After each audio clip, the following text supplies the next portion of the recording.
بسم الله الرحمن الرحيم الحمد لله رب العالمين وصلى الله وسلم على نبينا محمد وعلى آله وصحبه أجمعين. Donc on était arrivé au chapitre qui s'intitule Babu man tabarraka fi shajaratin aw hajarin aw nahwihima. Le chapitre de celui qui fait le tabarruk, c'est-à-dire qui cherche la baraka, c'est-à-dire la bénédiction ou le bien à partir d'un arbre ou d'une pierre ou autre chose qui y ressemble. Donc le sujet on l'avait pas mal expliqué, le titre aussi la fois dernière, donc maintenant on va rentrer dedans directement dans le sens où on va lire les hadiths et les ayats qui sont cités. وقول الله تعالى أفرأيتم اللات والعزى ومناة الثالثة الأخرى الآيات. Donc ici il a fait une allusion au verset de Surat An-Najm. أفرأيتم اللات والعزى ومناة الثالثة الأخرى. Avez-vous vu Al-Lat et Al-Uzza et Manat la troisième? Avez-vous vu? Donc ça s'adresse aux mushrikin qui adoraient ces trois idoles. Donc Al-Lat, Uzza et Manat, c'est le nom de trois idoles qui étaient adorées avant la venue du prophète Mohammed sallallahu alayhi wa sallam. Donc c'est comme si Allah s'adressait à eux en disant: voyez vos trois divinités, est-ce qu'elles peuvent pour vous un bien ou est-ce qu'elles peuvent vous protéger d'un mal? Et la réponse bien sûr est non. Donc pourquoi alors les adorer et chercher auprès d'elles le bien ou la protection? Donc on va parler un peu de Al-Lat, Al-Uzza et Manat. Pourquoi est-ce qu'il a cité ce verset ici? Quel est le rapport avec ce verset qui nous montre qu'il est interdit de faire le tabarruk à partir d'un arbre ou d'une pierre? C'est parce que justement c'était des arbres et des pierres. Donc en ce qui concerne Al-Lat, il y a deux explications qui ont été rapportées sur Al-Lat, qu'est-ce que c'était. Donc Al-Lat, bien sûr, c'était un sanam, c'est-à-dire c'était une idole qui a été adorée notamment par Quraysh et qui se trouvait dans la ville de At-Ta'if. At-Ta'if, c'est à 70 km au sud de Mecca. Donc Al-Lat, c'était At-Ta'if. Al-Lat, une explication dit que c'était un rocher sur lequel il y avait des dessins, donc qui étaient taillés et qui étaient sculptés entre guillemets, ou plutôt des formes, c'est-à-dire pas qu'il y avait des dessins, mais il était sculpté, il était gravé, ce rocher, et les gens l'ont pris comme un temple. Donc ils adoraient ce rocher et ils ont donc ils ont construit un temple dessus avec des rideaux, etc., etc. Et il avait également des gardiens. Donc c'était un temple. Donc Al-Lat, dans une des explications, c'est un rocher. Mais Abdullah ibn Abbas radiyallahu anhuma n'a pas expliqué de cette façon. Il a dit Al-Latu, c'est-à-dire il n'a pas dit Al-Latu, il a dit Al-Latu avec une shadda sur le ta. Vous voyez la différence entre Al-Latu et Al-Latu. Si on dit Al-Latu, ça vient du verbe Latta yalutu, c'est-à-dire celui qui fait l'action de Latta yalutu. Et en fait, il a dit sur Al-Latu, il a dit Kana rajulun yalutu sawiq lil hujjaj. En gros, ça veut dire c'était un homme généreux dans la Jahiliya qui préparait l'équivalent du pain pour les hujjaj, pour les pèlerins, parce qu'on sait que même dans la Jahiliya, les Arabes, ils pratiquaient le Hajj vers la Kaaba et ils y adoraient leurs idoles. D'où est-ce qu'ils connaissaient le Hajj? C'est ce qui restait des enseignements d'Ibrahim alayhi salatu wassalam.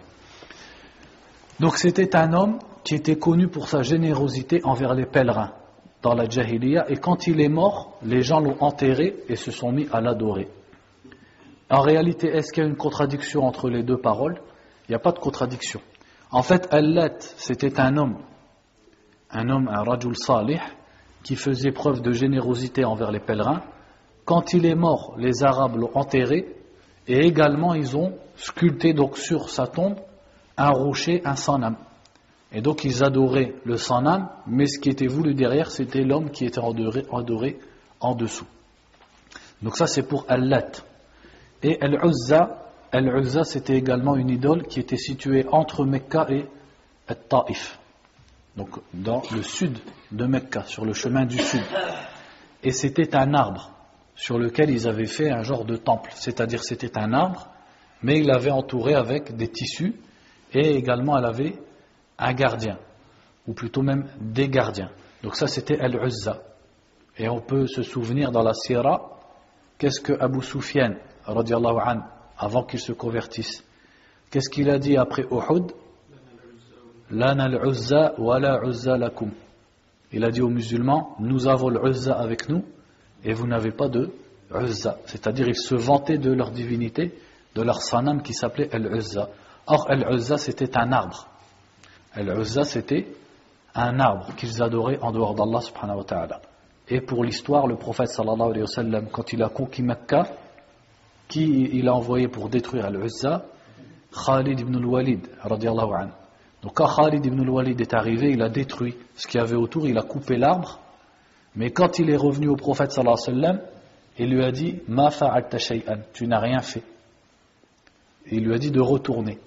Il est retourné et il a trouvé à l'endroit où avait Al-Uzza une femme nue, avec les cheveux complètement pleins de poussière, etc., qui prenait de la poussière et elle se le jetait sur elle-même.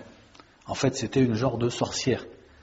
Et Khalid ibn al-Walid l'a tué, et quand il est revenu, le prophète sallallahu alayhi wa sallam lui a dit « Tilka al-Uzza » c'est elle al-Uzza.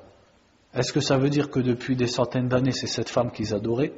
Non, mais c'est-à-dire que c'est elle, c'est cette femme qui perpétue l'adoration de l'Uzza et qui est dans ce temple et que les gens viennent voir, viennent consulter, etc. Et Manat, c'était une divinité qui était plutôt adorée par les gens de Médine et d'autres, et qui était sur le chemin entre Mecca et Médine, et qui était également un arbre.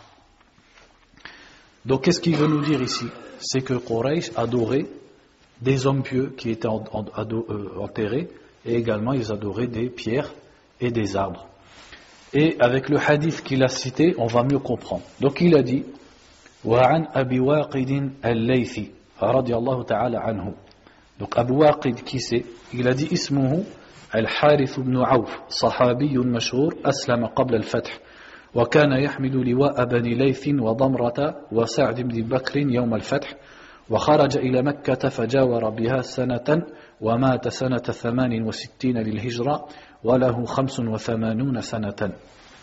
Donc Abu Waqid al-Laythi, donc à chaque fois qu'on lit le nom d'un sahabi, on lit qui il était. Donc il s'appelait Al-Harith ibn Auf, et c'était un compagnon bien connu qui s'est converti avant la conquête de Mecca, avant que le prophète sallallahu alayhi wa sallam ne prenne la ville de Mecca. Et c'est lui qui portait un des drapeaux, donc de certaines tribus, quand le prophète sallallahu alayhi wa sallam est venu pour reprendre Mecca. Et il est resté 1 an en dehors de Mecca, ou plutôt dans les environs de Mecca, et il est mort en l'an 68 à l'âge de 85 ans. Radiallahu ta'ala. Donc il dit عن أبي واقد الليثي قال خرجنا مع رسول الله صلى الله عليه وسلم إلى حنين ونحن حدثاء عهد بكفر. Donc il dit, nous sommes sortis avec le messager d'Allah sallallahu alayhi wa sallam vers Hunayn. Donc on sait que quand le prophète sallallahu alayhi wa sallam a repris la ville de Mecca, il s'est dirigé ensuite vers la ville de Hunayn.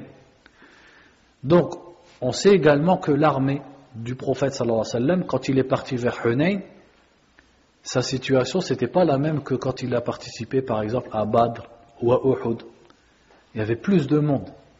Mais dans ce monde, il y avait des gens qui étaient nouveaux dans l'islam.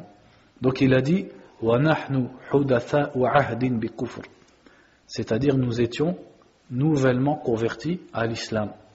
Donc ça faisait pas longtemps qu'il s'était converti. Donc il parle de lui et d'un groupe de sahaba qui étaient avec le prophète sallallahu alayhi wa sallam. وَلِلْمُشْرِكِينَ سِدْرَةٌ يَعْكُفُونَ عِنْدَهَا وَيَنُوطُونَ بِهَا أَسْلِحَتَهُمْ يُقَالُ لَهَا ذَاتُ أَنْوَاطٍ. Il dit, or les mouchriquines, donc les kuffars, les mécréants, avaient un arbre, donc sidratun. Sidra, c'est le jujubier en français, donc c'est un arbre, une sorte d'arbre. Il y en a beaucoup dans la péninsule arabique. Il a dit, ya'kufuna indaha. Ya'kufun, ça vient de al-ukuf. Qu'est-ce que c'est al-ukuf? C'est le fait de rester auprès de quelque chose dans le sens de l'adoration, dans le sens où on vénère cette chose. Comme quand Ibrahim a dit à son peuple, Ma hadhihi tamathilu allati antum laha aakifun.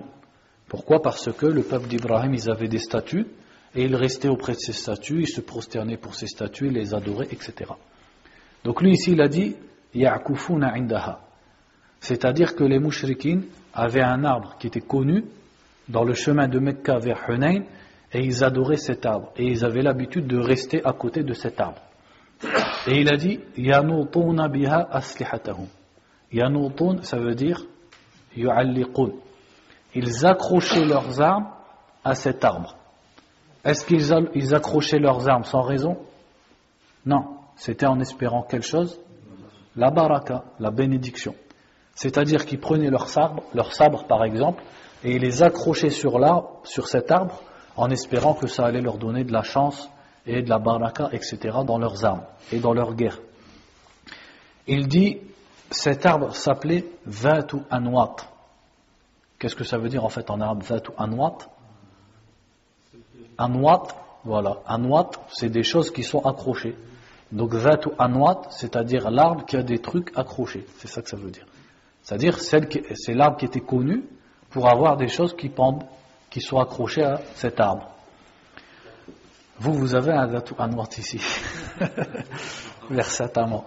Il dit فَمَرَرْنَا بِسِدْرَةٍ فَقُلْنَا يَا رَسُولَ اللَّهِ اجْعَلْ لَنَا ذَاتَ أَنْوَاطٍ كَمَا لَهُمْ ذَاتُ أَنْوَاطٍ.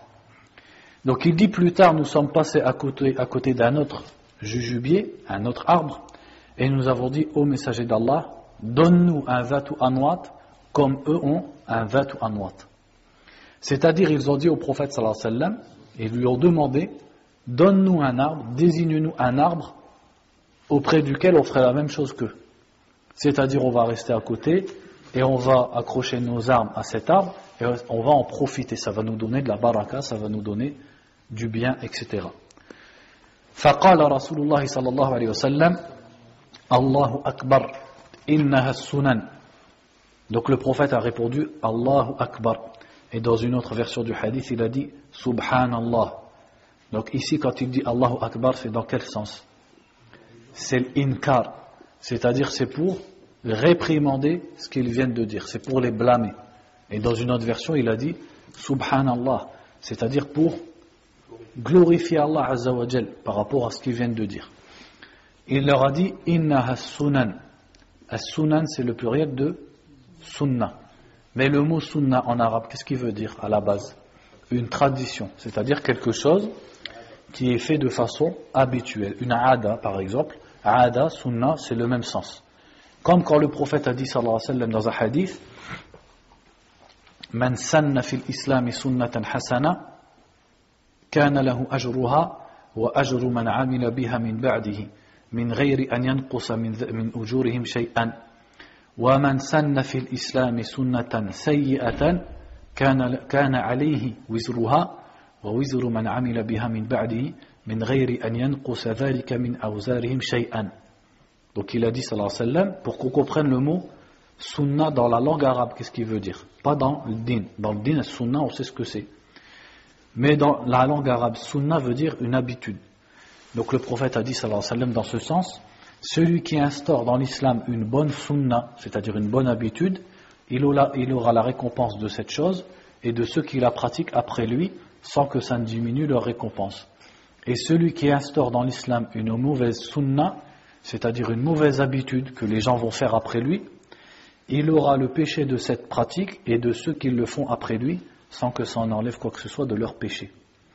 Donc dans ce hadith, le prophète sallallahu alayhi wa sallam, il a utilisé le mot sunna dans quel sens? Dans le sens al-ma'na al-lughawi, le sens linguistique, le sens du mot sunna tel qu'il est dans la langue arabe, c'est-à-dire al-aada, al-tariqa, al-sira, tout ça, ça veut dire sunna.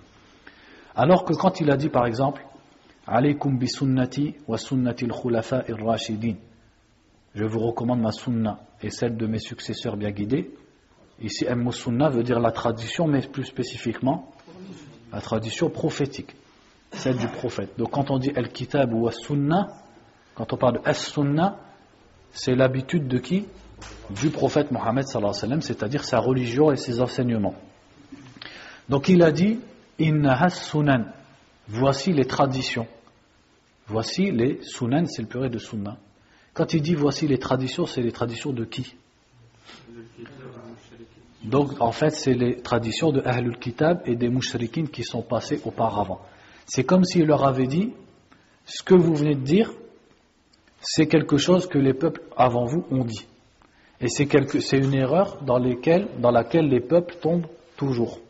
C'est pour ça, juste après, qu'est-ce qu'il leur a dit? قُلْتُمْ وَالَّذِي نَفْسِي بِيَدِهِ كَمَا قَالَتْ بَنُو إِسْرَائِيلَ لِمُوسَى اجْعَلْ لَنَا إِلَهًا كَمَا لَهُمْ آلِهَةٌ قَالَ إِنَّكُمْ قَوْمٌ تَجْهَلُونَ لَتَرْكَبُنَّ سُنَنَ مَنْ كَانَ قَبْلَكُمْ. Donc il leur a dit, vous venez de me dire comme Banu Israël ont dit à Moussa. Banu Israël, c'est-à-dire les enfants de Israël, de Ya'qub.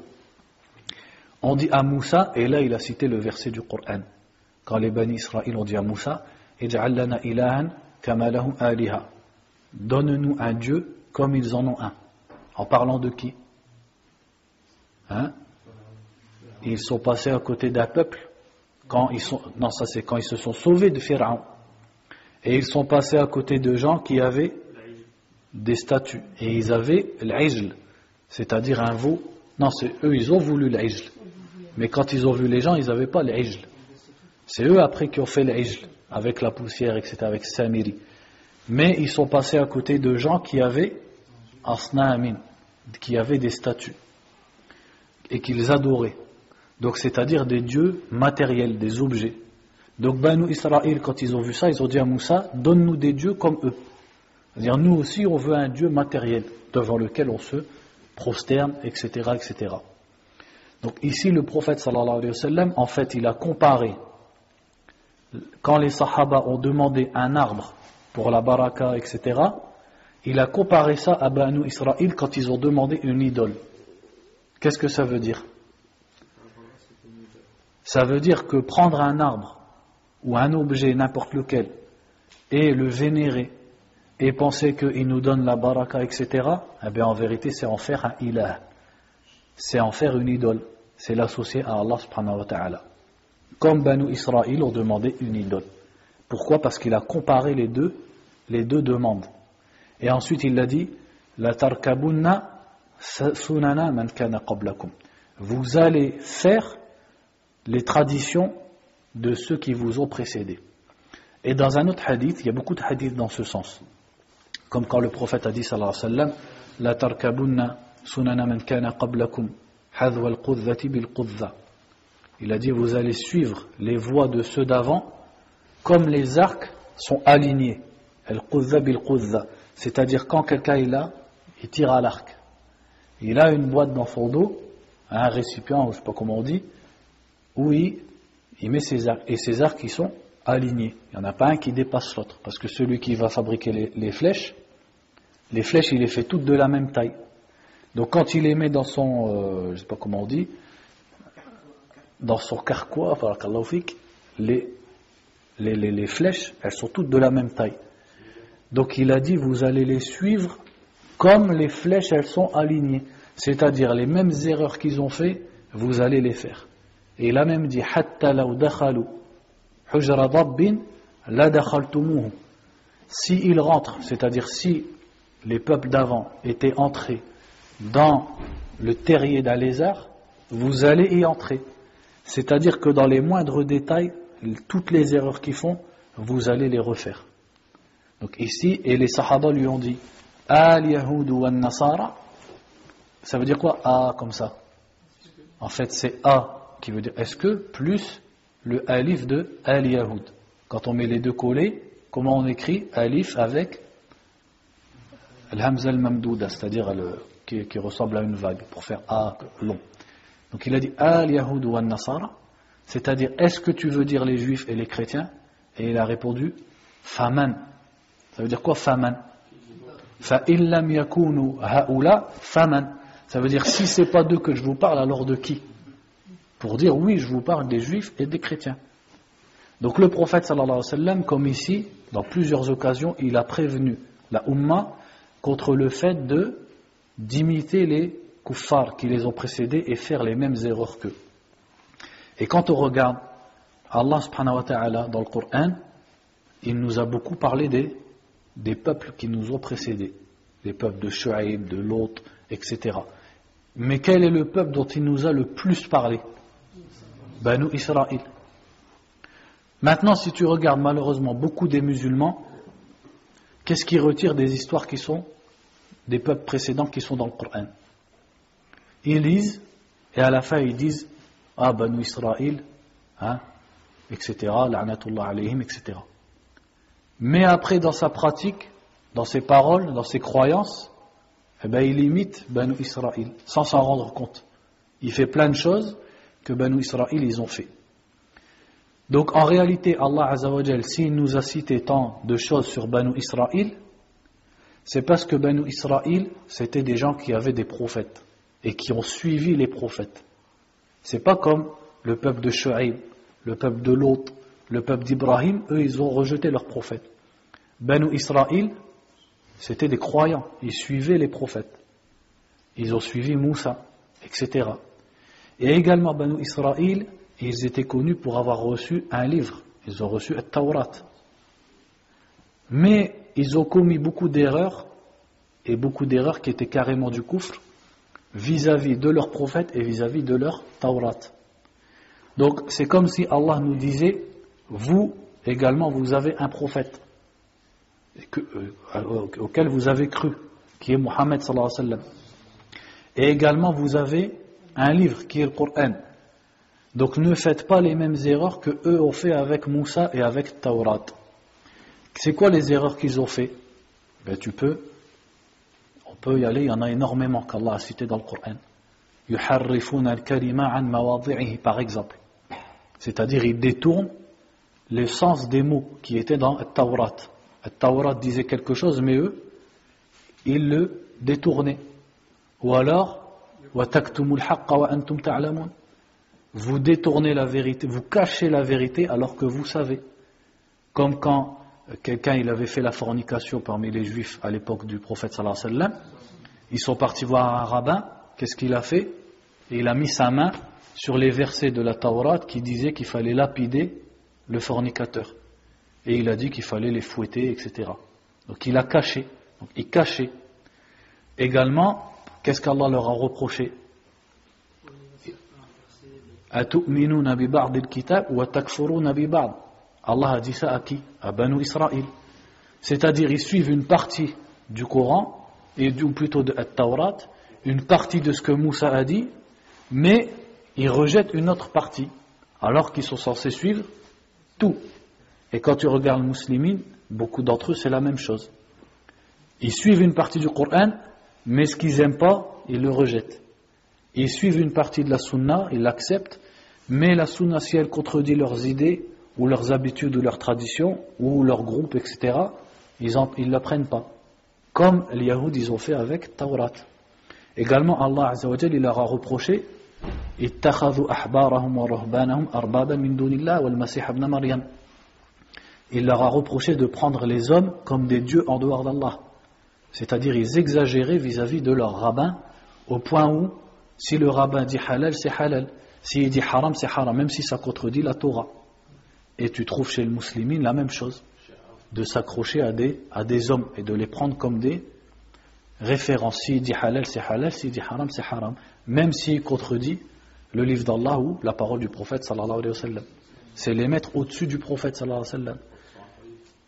Croire qu'ils sont infaillibles. Allah leur a également dit وَمَنْ لَمْ يَحْكُمْ بِمَا أَنزَلَ اللَّهُ فَأُولَئِكَ هُمُ الْكَافِرُونَ. Il leur a reproché de ne pas juger avec la loi d'Allah. Bref, énormément de choses qu'Allah a reproché à Banu Israël, et si on médite sur l'état des musulmans, eh ben on trouve qu'ils ont fait la même chose. Donc, est-ce que les histoires de Banu Israël, elles sont juste faites comme ça pour détester Banu Israël? C'est pas ça. Si quelqu'un il en retire que ça, c'est qu'il n'a pas compris le but du Coran.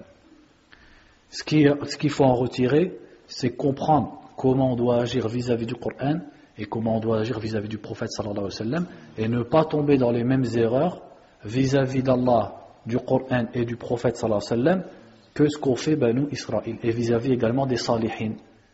Comment on doit se comporter avec les gens qu'on considère comme étant des salihin, ne pas faire comme on fait Banu Israël. Donc il a dit la tarkabunna sunana man kana qablakum, au point où même le prophète sallallahu alayhi wa sallam a dit dans un hadith la taqumu as-sa'atu حتى تعبد فئام من أمتي الأوثان. L'heure ne viendra pas avant que des groupes, il a dit fi'am, c'est-à-dire des jama'at complètes de ma communauté adorent les idoles carrément, al-awthan. Donc le prophète sallallahu alayhi wa sallam a prévu qu'une partie de sa communauté allait carrément repartir dans ibadatul awthan. Donc tout ça te fait comprendre que une personne, un groupe, un mouvement ou quoi que ce soit, un livre peut avoir la couleur ou le nom de l'islam, ça ne suffit pas pour qu'il soit conforme à l'islam. Parce que le prophète lui-même sallallahu alayhi wa sallam a prédit que les gens de sa communauté allaient commettre les mêmes erreurs que les juifs, les chrétiens, les mouchrikines, etc., etc. Donc ça c'est une des grandes leçons qu'on retire de ce hadith. Pour revenir au sujet du chapitre, on voit ici que le prophète sallallahu alayhi wa sallam a comparé, comme on l'a dit, leur demande d'avoir un arbre auquel ils accrocheraient leurs armes et qui leur apporterait du bien, à la demande de Banu Israël d'avoir un sanam. Et ça nous montre que le tawhid doit toujours être enseigné et éclairci. Parce que si des gens qui connaissaient l'arabe, et quand ils disaient La ilaha illallah, ils comprenaient ce que ça veut dire, et l'arabe était leur langue, et ils se sont convertis avec le prophète Mohammed sallallahu alayhi wa sallam, et malgré ça, ils n'ont pas compris, ils n'ont pas conçu que prendre un arbre de la sorte, c'est du shirk, et c'est comme prendre une statue qu'on adore en dehors d'Allah. Alors qu'en est-il 1400 ans après? Des gens qui se sont écartés de la religion, de l'apprentissage de la religion, ou alors qui ont été manipulés par des gens qui ne veulent d'eux que leur argent, etc., etc. Donc ça prouve que At-Tawhid est quelque chose que même des gens qui ont de la connaissance peuvent ignorer. Ici c'est carrément Abu Waqid al-Laythi et des gens qui étaient avec lui qui ont fait cette erreur qui touche au Tawhid. Donc on passe au chapitre suivant. Il dit Babu ma ja'a fi dhabhi li ghayrillah. Chapitre de ce qui a été cité sur le fait d'égorger pour autre qu'Allah. Donc ici il va nous montrer que al-dhabhu, le fait d'égorger une bête, ça peut être une adoration qu'on voue pour Allah subhanahu wa ta'ala et par laquelle on lui obéit et on se rapproche de lui et on gagne des bonnes actions. Et ce tout simplement parce qu'Allah dans plusieurs occasions nous a demandé, nous a ordonné d'égorger des bêtes pour lui. Donc le sacrifice, on appelle ça en français. À quelles occasions? Par exemple, Eid al-Adha. Dans Eid al-Adha, la fête de l'Adha. Également dans l'Aqiqa, pour une personne qui a un enfant. Pourquoi est-ce qu'une personne qui a un enfant va égorger une bête? Par obéissance à Allah. Donc c'est une adoration. Et également au Hajj, lorsqu'on fait le pèlerinage avec el-Hadi, ce qu'on appelle el-Hadi, donc on va égorger pour remercier Allah et pour se rapprocher de lui. Donc bien sûr ici c'est pas dans le sens où la viande est destinée à Allah subhanahu wa ta'ala, loin de là. La viande on la donne en sadaqa, on l'offre en repas, etc. Mais le sacrifice il est fait par obéissance à Allah azza wa jal. Pourquoi le sacrifice d'une bête peut être une ibada?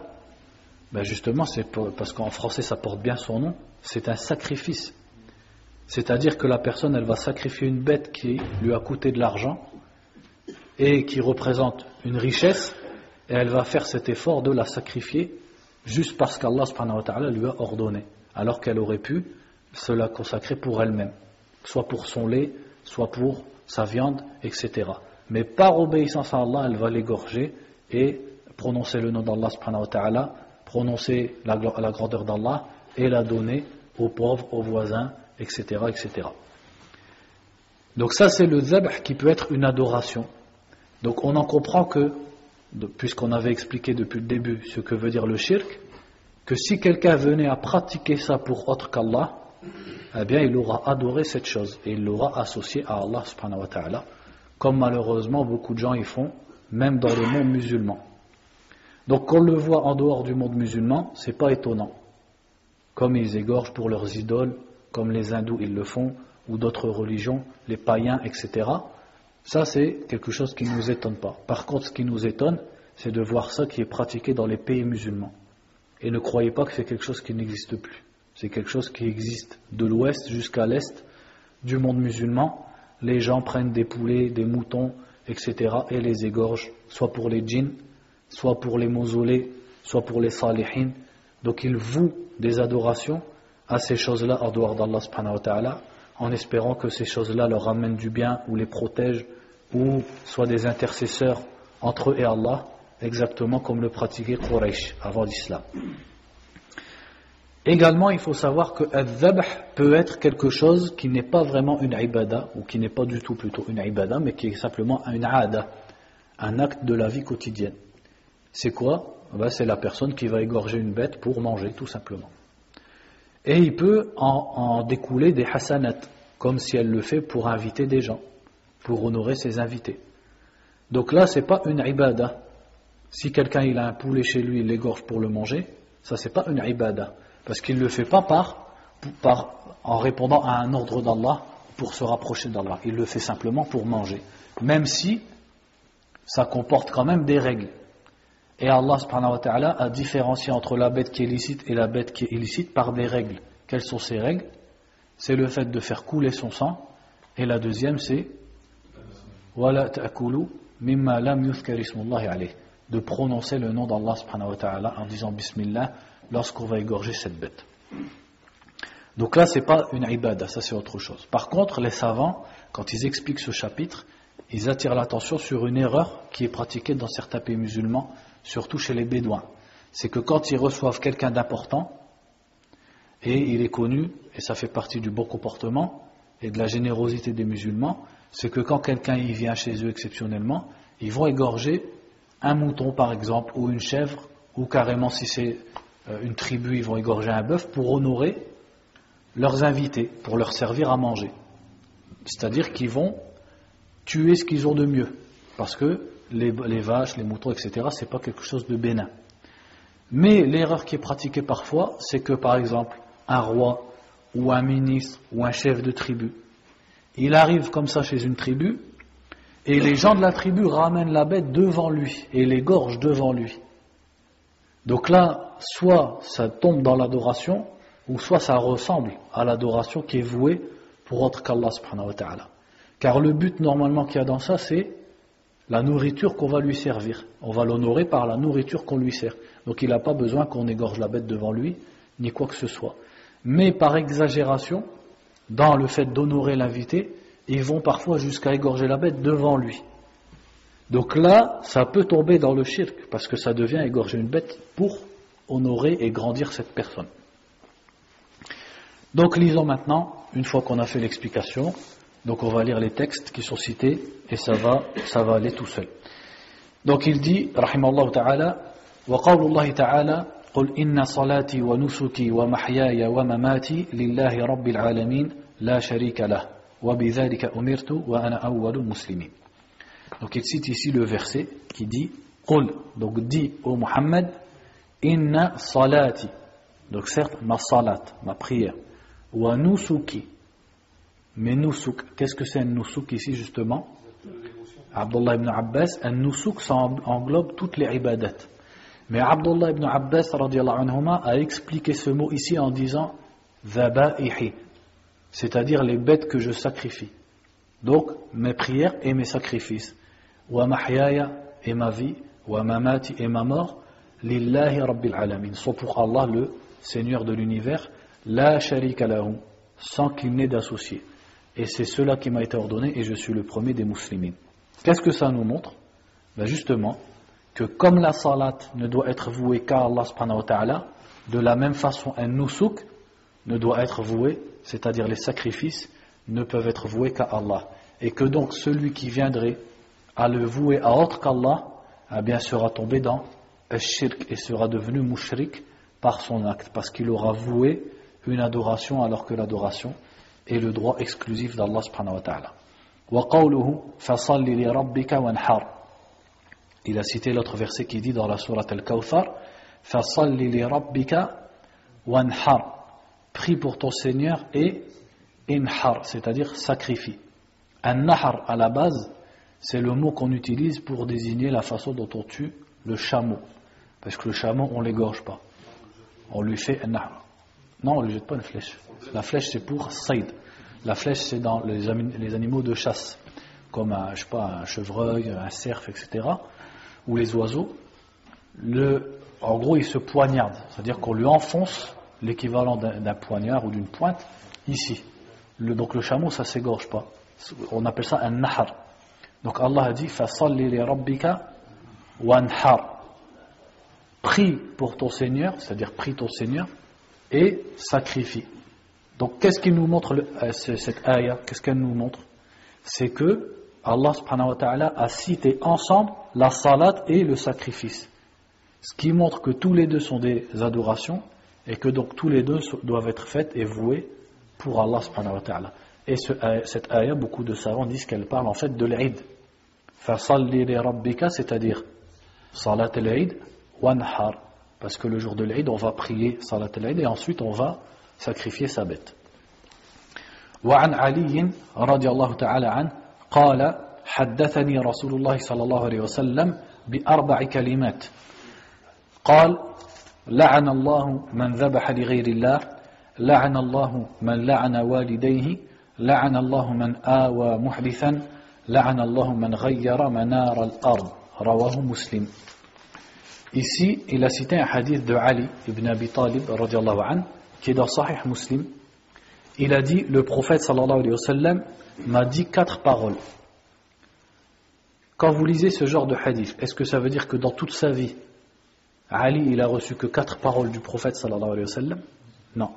C'est-à-dire qu'un jour ou à une occasion, le prophète sallallahu alayhi wa sallam il lui a dit, écoute, je vais t'enseigner 4 choses. Donc parfois le prophète il disait aux gens, par exemple comme quand il a dit, 7 personnes seront sous l'ombre d'Allah, ou plutôt sous l'ombre du trône d'Allah. À d'autres occasions, il dit 3 choses. Donc à chaque fois, il dit des enseignements différents, à des occasions différentes. Donc ici, il lui a dit 4 choses. Il lui a dit La'anallahu.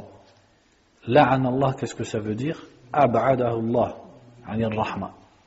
Les savants expliquent al-la'na, la malédiction, comme étant le fait qu'Allah éloigne une personne de sa miséricorde. C'est-à-dire qu'il ne le pardonnera pas, la personne est comme condamnée. C'est pour ça qu'en français, on traduit par la malédiction. La malédiction en français, c'est ça. C'est que la personne, elle est fichue, elle est condamnée. Donc il a dit La'anallahu man dhabaha li ghayrillah. Qu'Allah maudisse celui qui égorge pour autre qu'Allah. Donc c'est ça le rapport du hadith avec le chapitre. Regardez comme le hadith est clair. Et en plus, le hadith, il est dans Sahih Muslim. Tous les musulmans sont d'accord sur Sahih Muslim. Comme quoi les hadiths qui sont dedans, ils sont authentiques. Et pourtant, on trouve quand même des gens dans le monde musulman qui vouent des sacrifices à autre qu'Allah subhanahu wa ta'ala. Donc ça, c'est quelque chose dont les preuves, sur lesquelles les preuves sont claires. On a vu les versets, ils sont clairs. Le hadith, il est encore plus clair. Donc, il faut attirer l'attention des musulmans sur ça. Si quelqu'un y connaît des musulmans, ou plutôt on va dire des gens qui s'assimilent à l'islam, et qui font ce genre de pratique, il ne peut pas les laisser faire. Il ne doit pas dire ma'alish, chacun il a son opinion, hein, comme il disait à la télé, ar-ray wa ar-ra'yul akhar. Ça, il n'y en a pas ici. Là, on parle de notre religion, on parle de notre aqidah, notre croyance. Ce n'est pas un débat, ce n'est pas une philosophie. Ce n'est pas une question de tradition ou de coutume. Si quelqu'un il connaît des gens qui fait ça, il doit leur dire. Il ne peut pas les laisser comme ça dans le shirk. dont Allah subhanahu wa ta'ala a dit innahu man yushrik billah faqad harrama Allah alayhi al-jannah. Celui qui associe à Allah, Allah lui interdit le paradis. Inna Allah la yaghfiru an yushraka bihi wa yaghfiru ma duna dhalika liman yasha. Allah ne pardonne pas qu'on lui associe quoi que ce soit. Donc est-ce que celui qui a de la famille par exemple qui fait ça, il peut les laisser et il peut dire ma'alish, moi je fais mon truc, eux ils font leur truc, eux ils font leur tradition.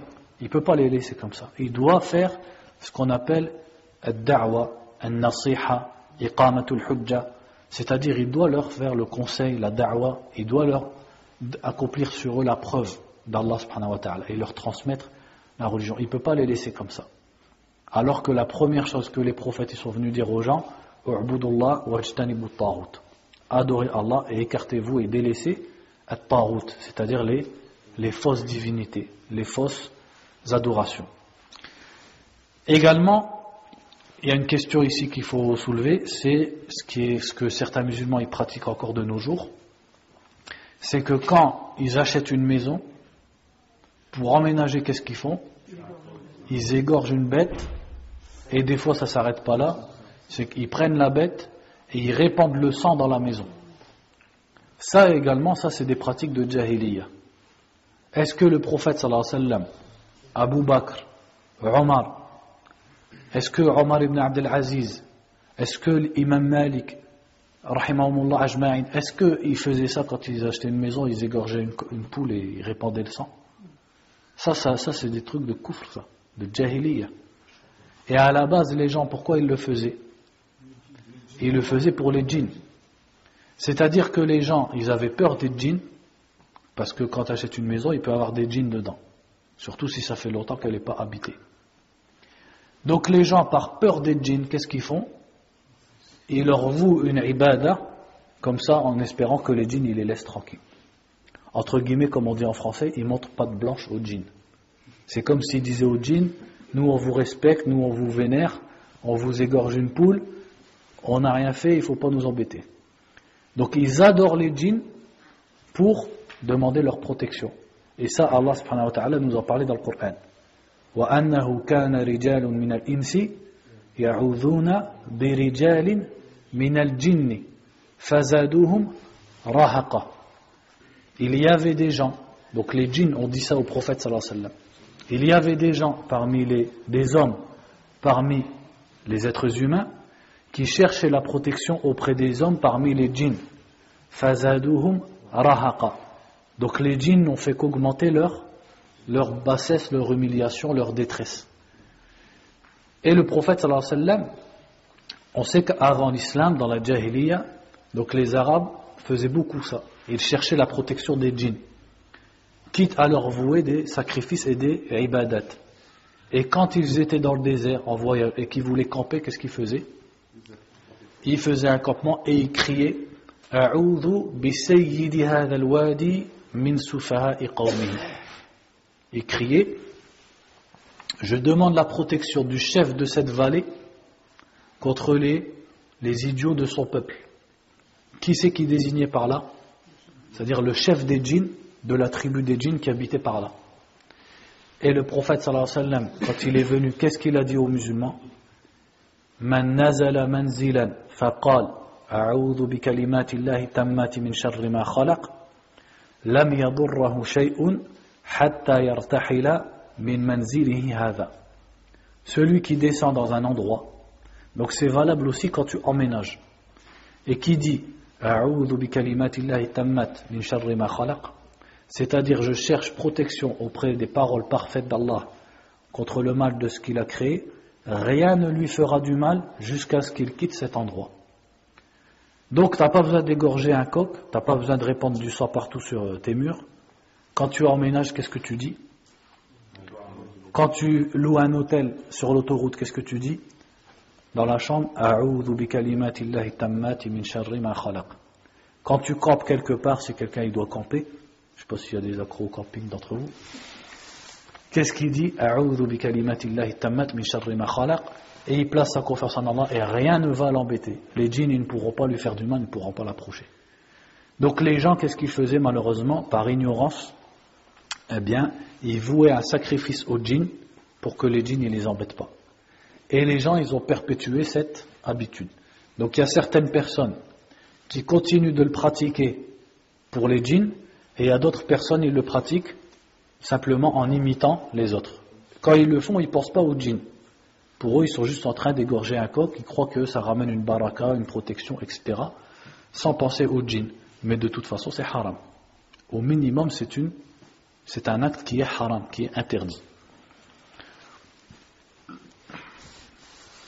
Ensuite, on va lire la suite du hadith. Donc la suite du hadith, elle n'a plus de rapport avec notre chapitre, mais on va l'expliquer quand même. Il a dit ensuite, La'ana Allahu man la'ana walidayhi. Qu'Allah maudisse celui qui maudit ses parents. Dans un autre hadith, le prophète sallallahu alayhi wa sallam a dit, La'ana Allahu man la'ana walidayhi. Qu'Allah maudisse celui qui maudit ses parents. Et les sahaba radiyallahu anhum ont dit, Wa hal ar-rajulu yasubbu walidayhi. Ils étaient étonnés. Ils ont dit, est-ce que quelqu'un il va insulter ses parents au messager d'Allah? C'est-à-dire, ils n'ont pas compris pourquoi le prophète sallallahu alayhi wa sallam a parlé de quelqu'un qui insulte ses parents. Parce qu'ils se sont dit, ça n'existe pas.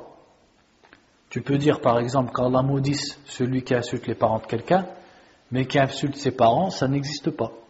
Donc regardez les sahaba radiyallahu anhum, déjà comment ils étaient loin de uquq al-walidayn.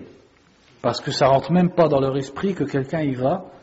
Et ça c'était déjà la situation des Arabes avant l'islam. Avant même qu'ils connaissent l'islam, ça n'existait pas pour eux que quelqu'un il insulte son père ou qu'il maudisse son père ou sa mère. Et le prophète sallallahu alayhi wa sallam leur a expliqué, il leur a dit yasubbu abar rajul aw ummahu fahadha yasubbu ummahu aw abahu. Il a dit en fait maudire tes parents c'est le fait que tu maudisses ou tu insultes le père ou la mère de quelqu'un. Et ce quelqu'un, qu'est-ce qu'il va faire? Il va maudire ta mère ou ton père pour te répondre. Eh bien, auprès d'Allah, tu seras considéré comme si tu avais toi-même insulté ou maudit ton père ou ta mère. Donc imaginez-vous, tous les jeunes maintenant, quand quelqu'un il insulte leurs parents, ils s'énervent, mais ce qu'ils ne savent pas, c'est que quand ils insultent les autres et que les autres ils leur répondent, auprès d'Allah, ils sont considérés comme si eux-mêmes ils avaient insulté leurs parents. Pourquoi? Parce que celui qui fait un sabab pour quelque chose, il est comme celui qui fait la chose elle-même. Regardez dans le hadith de Jibril. Dans le hadith de Jibril. Jibril il est venu, il a posé des questions au prophète sallallahu alayhi wa sallam. Est-ce que Jibril il a expliqué quelque chose? Il n'a rien expliqué. Il a dit akhbirni anil islam, akhbirni anil iman, akhbirni anil ihsan, etc. Et le prophète sallallahu alayhi wa sallam il a répondu, il a tout expliqué. Et à la fin qu'est-ce qu'il a dit? Hadha Jibril atakum yu'allimukum dinakum. Voici Jibril qui est venu vous enseigner votre religion. Pourtant Jibril il n'a pas enseigné la religion, il a fait que poser des questions. Donc il est mutasabbib. Il a fait le sabab pour qu'un autre, qui est ici le prophète sallallahu alayhi wa sallam, enseigne la religion. Donc il est considéré lui-même comme ayant enseigné la religion. Donc dans la religion, al-mutasabbib lahu hukmu al-mubashir. Celui qui fait la cause pour que quelqu'un fasse quelque chose, il est comme celui qui fait la chose. Donc celui qui insulte les parents des autres ou qui les maudit, et on lui répond, il a le même crime et le même péché que si lui-même il avait directement maudit ou insulté ses parents. Ensuite il a dit la'anallahu man awa muhdithan. Qu'Allah maudisse celui qui abrite un muhdith. Donc awa, qu'est-ce que ça veut dire awa? Awa c'est protéger ou donner refuge. Par exemple quelqu'un il se sauve, il est recherché, et moi je vais lui dire viens chez moi, je te cache et je te protège. Ça c'est awa. Je lui donne refuge. Le prophète a dit ici, sallallahu alayhi wa sallam, qu'Allah maudisse celui qui donne refuge à un muhdith. C'est quoi muhdith? Ça vient du verbe ahdatha. Ahdatha, qu'est-ce que ça veut dire? Il y a plusieurs sens. Ahdatha, ça peut être faire quelque chose de nouveau. Ou ça peut être également faire quelque chose de grand, de grave. Donc ici, les savants l'ont expliqué de deux façons. Ils ont expliqué muhdith dans le sens du hadith de Aïcha, man ahdatha fi amrina hadha ma laysa minhu fa huwa raddun. Celui qui invente dans notre religion ce qui n'en fait pas partie, ça sera rejeté. Donc ils ont dit muhdith ici est le synonyme de mubtadi', c'est-à-dire d'innovateur. Ça veut dire que celui qui protégerait ou qui défendrait un innovateur, Allah Azza wa Jal le maudit. Et dans un autre sens, muhdith ici dans le sens de mujrim, c'est-à-dire celui par exemple qui aurait tué quelqu'un ou qui aurait commis un acte envers quelqu'un et qui serait recherché par la justice pour qu'on le punisse et pour qu'on réclame, pour qu'on applique la justice entre lui et la personne ou la famille de la personne. Et il vient une personne, elle va le protéger, elle lui dit cache-toi chez moi et personne ne va te trouver, etc. Alors que son affaire elle a été connue et la justice elle le recherche. Eh bien, auprès d'Allah, celui-là il est maudit pour protéger une personne qui a commis un crime. Donc le crime ça peut être vaste, ça peut être un vol, ça peut être les cambriolages, les braquages, les meurtres, etc. etc. Ça s'applique aussi maintenant pour la vente de drogue. Tout ça, ça rentre dans le mot muhdith, c'est-à-dire celui qui a commis un mal envers les autres. Donc il est interdit de le protéger ou de lui donner refuge. Et ensuite il a dit la'ana Allahu man ghayyara manar al-ard. Bien sûr le morceau du hadith qu'on vient de dire avant, c'est pas dans le cas d'une personne par exemple qui aurait commis un méfait qui mérite d'être puni, mais son méfait il ne concerne pas quelqu'un, c'est simplement entre lui et Allah. Et la justice ne l'a pas découvert par exemple. Donc si par exemple on vivait dans un pays islamique et je connais quelqu'un qui a fait zina, est-ce que je dois le dénoncer? Non. Man satara ala akhihi al-muslim ou awrata akhihi satara Allahu awratahu. Parce que celui qui cache son frère, Allah il va le cacher, c'est-à-dire il va le préserver aussi, il va cacher ses défauts et ses péchés. Pourquoi? Parce qu'ici son acte il ne concerne pas quelqu'un, il n'a pas volé quelqu'un, il n'a pas tué quelqu'un, c'est simplement entre lui et Allah. Tant que personne ne le sait, je ne dois pas le dénoncer, je ne dois pas le dévoiler aux gens. Donc là je ne vais pas dire si je le protège je suis mal'oun, non, c'est pas ça ici. Au contraire c'est demander de cacher les défauts de quelqu'un si tu les découvres ou ses péchés. Par contre quand ses péchés c'est quelque chose qui concerne quelqu'un, c'est-à-dire que certes lui il est là tranquille mais l'autre il est en train de pleurer parce qu'il s'est fait voler, il s'est fait cambrioler, son proche il s'est fait tuer, là tu ne peux pas cacher la personne parce qu'il faut que la justice elle soit établie et il faut que l'autre il récupère son haqq. Et la dernière phrase il a dit la'ana Allahu man ghayyara manar al-ard, qu'Allah maudit celui qui change les signes de la terre. Manar ici c'est-à-dire les délimitations de la terre. Allah al-Musta'an, comme ça les gens ils le font beaucoup dans les pays musulmans, c'est que par exemple quelqu'un il a une terre et son voisin il va venir changer les limites. Donc soit par exemple c'est une barrière ou un barbelé ou alors simplement c'est quelque chose qui est tracé. Et lui il va venir quand personne ne le voit et il va il va effacer par exemple les limites et il va faire d'autres limites ou il va déplacer les barrières, etc. Pardon? Pour lui voler de la terre. Celui-là, Allah subhanahu wa ta'ala le maudit. Et il y a un hadith qui dit, il faut que je m'en souvienne en arabe, on va dire le ma'na, c'est-à-dire le sens du hadith, man akhadha ardan bi ghayri haqq. Il a même dit shibran bi ghayri haqq tuwiqahu min sab'i aradin yawm al-qiyamah. Celui qui prend shibr, c'est-à-dire l'équivalent d'une main d'une terre, sans haqq, c'est-à-dire il vole la terre de quelqu'un, il vole juste ça de la terre. Tuwiqahu, ça veut dire quoi tuwiqahu?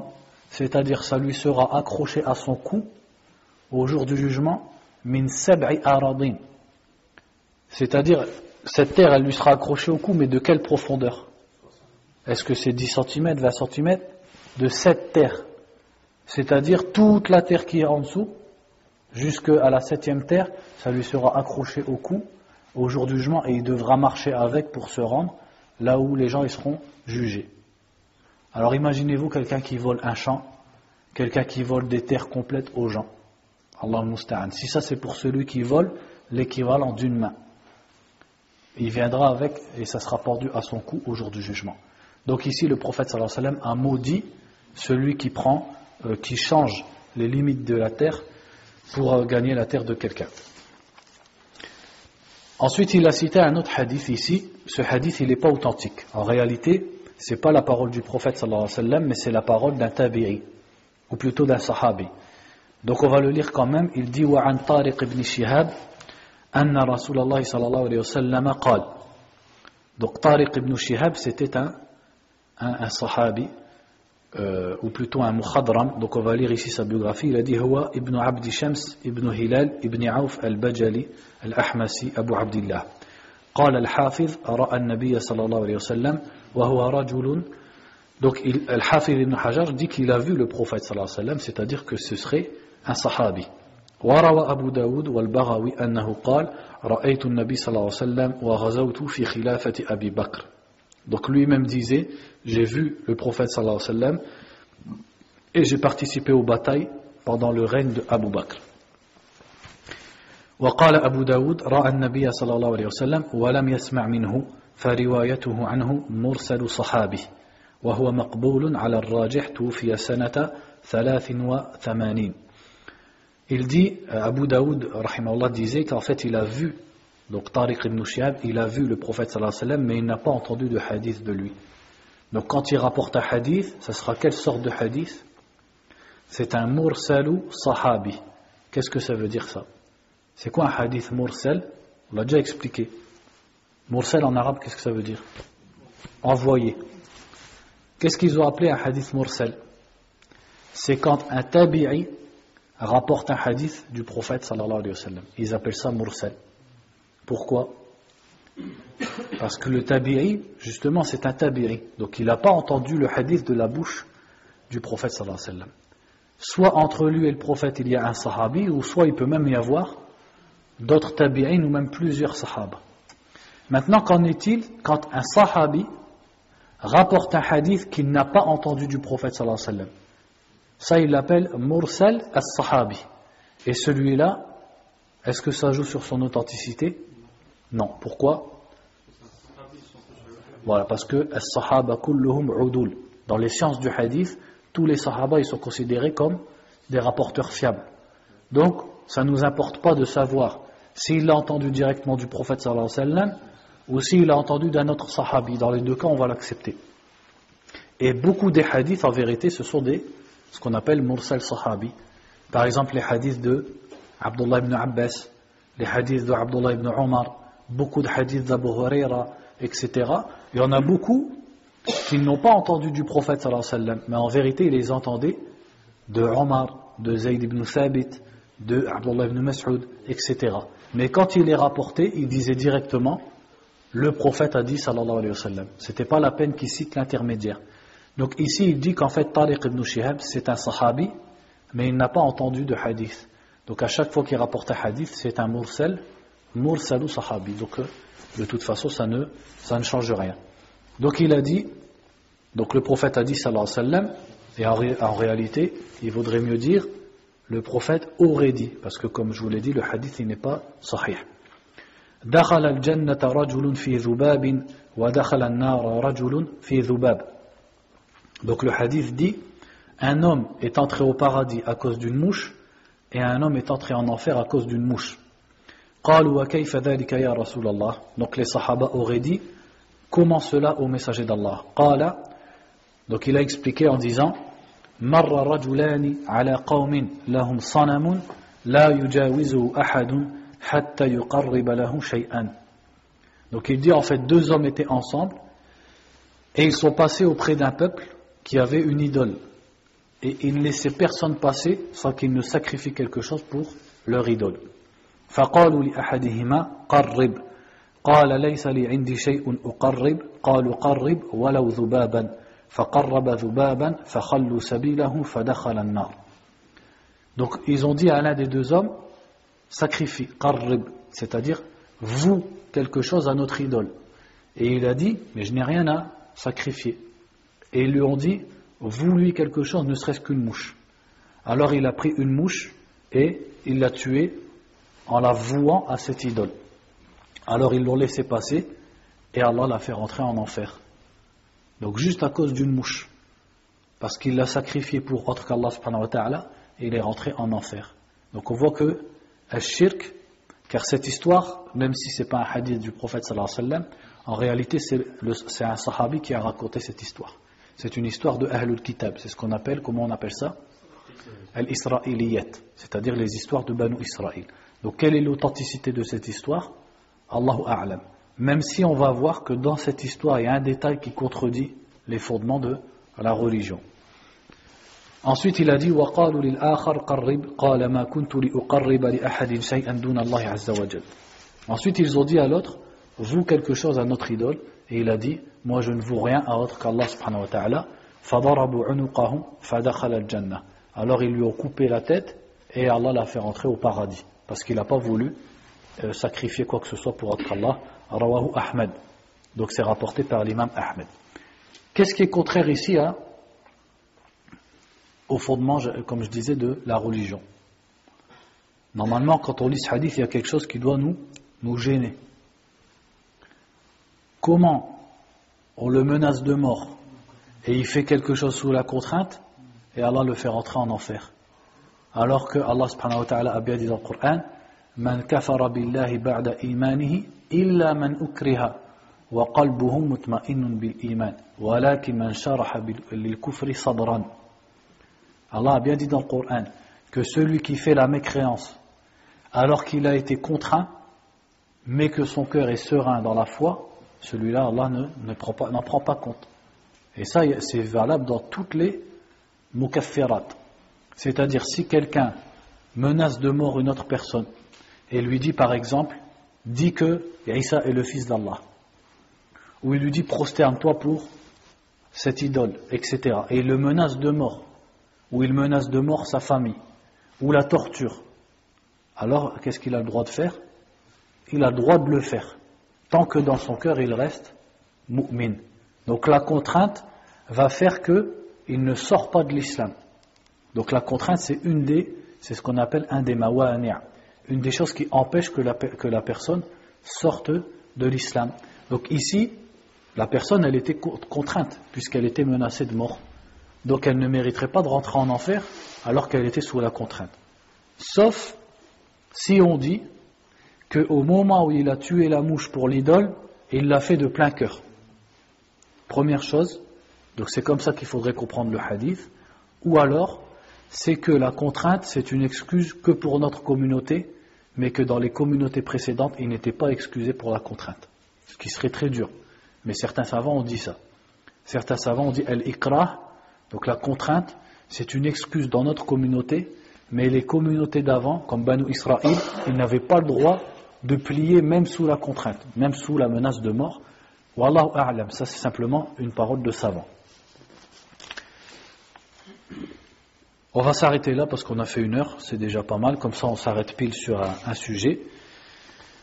Donc la prochaine fois on fera babu la yuzbahu lillahi bimakan yuzbahu fihi li ghayrillah, c'est-à-dire il va montrer que non seulement l'islam il nous a interdit de sacrifier pour autre qu'Allah, mais on n'a même pas le droit de sacrifier pour Allah dans un endroit où les gens sacrifient pour autre qu'Allah, pour ne pas ressembler aux mushrikin et ne pas s'approcher du shirk. هذا والله أعلم وصلى الله وسلم على نبينا محمد وعلى آله وصحبه أجمعين.